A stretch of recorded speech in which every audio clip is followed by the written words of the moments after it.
ఇల్లు కట్టుకొని 5 సంవత్సరాలు అవుతుంది. 5 పైసకు మూడేసుకొని తెల్లందాక వద్దుందాక బీడీలు చేసుకొని జమ చేసుకొని నేను ఇల్లు కట్టుకున్నా. ఈ ఇల్లు ఇప్పుడు గవర్నమెంట్ తీసుకొని రైలు పట్టాలకని తీసుకొని నాకు ఇప్పుడు నిండది.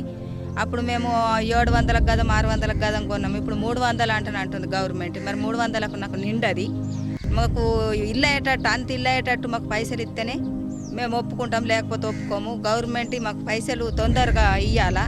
మళ్ళీ ఇస్తామని ఇల్లు కూలగొట్టినాక మాకు పైసలు ఇస్తామని ఇటాటు దింపితే కూడా మాకు ఇబ్బంది అవుతుంది. మాకు అంత ఇల్లు ఇప్పుడు కట్టుకునేటట్టు పైసలు ఇస్తేనే మేము ఒప్పుకుంటాం, లేకపోతే లేదు.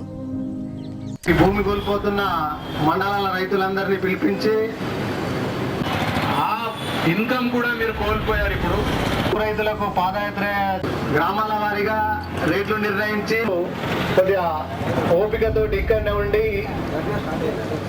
ఈ సమస్యకు పరిష్కారం, ముఖ్యంగా ఈ ల్యాండ్ అక్విజిషన్ అనేది ఏది అవుతుందో చేస్తారు. ఈ ప్రభుత్వ ఉద్యోగులు వ్యవసాయం చేసుకోవడం కానీ ఏదో జరుగుతుండే 30 ఏళ్ల నుంచి ఈ పెద్దపల్లి నిజామాబాద్ రైల్వే లైన్ వస్తుంది, మీకు మీ భూముల నుంచి పోతుందని చెప్పేసి మనకు సరే వస్తే రానివ్వండి, మనము దానికి సాక్రిఫైస్ చేయడానికి కూడా సిద్ధంగా ఉన్నాము, భూమి ఇవ్వడానికి కూడా సిద్ధంగా ఉన్నాము.